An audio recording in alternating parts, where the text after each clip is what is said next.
Friends, welcome to my channel. நம்ம social science 10th தொகுதி 2லேருந்து நம்ம ஆங்கிலேயர் ஆட்சிக்கு எதிராக தமிழகத்தில் நிகழ்ந்த தொடக்க கால கிளர்ச்சிகள் பற்றி பார்க்கலாம். ஆங்கிலேய ஆட்சிக்கு எதிராக தமிழகத்தில் நிகழ்ந்த தொடக்க கால கிளர்ச்சிகள். இதில் பாளையங்களும் பாளையக்காரர்களும், பாளையம் என்ற சொல் ஒரு பகுதியையோ ஒரு இராணுவ முகாமையோ அல்லது ஒரு சிற்றரசரையோ குறிப்பதாகும். பாளையக்காரர்கள் இவர்களை ஆங்கிலேயர்கள் போலிக்காரர்கள் என்று குறிப்பிட்டனர். பாளையக்காரர்களை போலிக்காரர்கள் அப்படின்னு ஆங்கிலேயர்கள் சொன்னாங்க. பாளையக்காரர்கள் என்ற தமிழ் சொல் இறையாண்மை கொண்ட ஒரு பேரரசுக்கு கம்பம் கட்டும் குறுநில அரசை குறிக்கிறது. இவ்வமைப்பின் கீழ் தனிநபர் ஒருவர் ஆற்றிய சீரிய இராணுவ சேவைக்காக அவரின் கட்டுப்பாட்டின் கீழ் பாளையம் கொடுக்கப்பட்டது.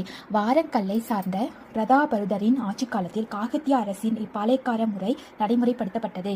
மதுரை நாயக்கராக 1529 பதவியேற்ற விஸ்வநாத நாயக்கர் அவர் தம் அமைச்சரான அரிநாதரின் உதவியோடு தமிழகத்தில் இம்முறையை அறிமுகப்படுத்தினார். பரம்பரையாக 72 பாளையக்காரர்கள் இருந்திருக்கக்கூடும். பாளையக்காரர்களால் வரி வசூலிப்பதிலும் நிலப்பகுதிகளை நிர்வகிப்பதிலும் வழக்குகளை விசாரிப்பதிலும் சட்டம் ஒழுங்கை பாதுகாப்பதிலும் தன்னிச்சையாக செயல்பட முடிந்தது. அவர்களது காவல் காக்கும் கடமை படிக்காவல் என்றும் அரசு காவல் என்றும் அழைக்கப்பட்டது.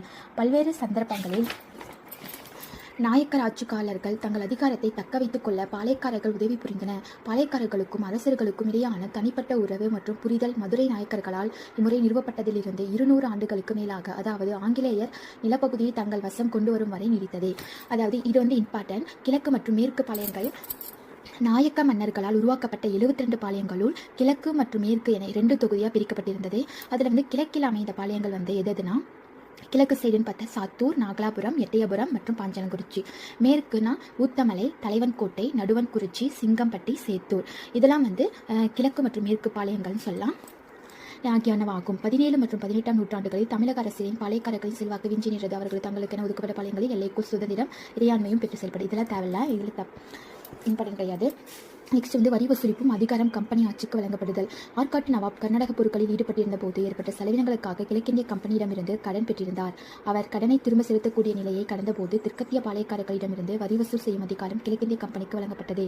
60 தலைமுறையாக நிலத்தின் மீது கொண்டிருந்த உரிமைகளை முன்வைத்து பல பாளையக்காரர்கள் கம்பெனி அதிகாரிகளுக்கு வரி செலுத்த மறுத்தார். கம்பெனியின் அதிகாரத்தை ஏற்க மறுத்த பாளையக்காரர்களை கிளர்ச்சியாளர்கள் என்று முத்திரையிட்டு கம்பெனியார் நாட்டின் அமைதிக்கும் ஒழுங்கிற்கும் அவர்களது பங்கம் விளைவிப்பவர்கள் என்று குற்றம் சுமத்தினார். இதுவே கிழக்கிந்திய கம்பெனிக்கும் பாளையக்காரர்களுக்கும் மோதல் போக்கை உருவாக்கியது என்பது பின்வரும். இதில் தேவையில்ல, இது இம்பார்ட்டன்ட் கிடையாது.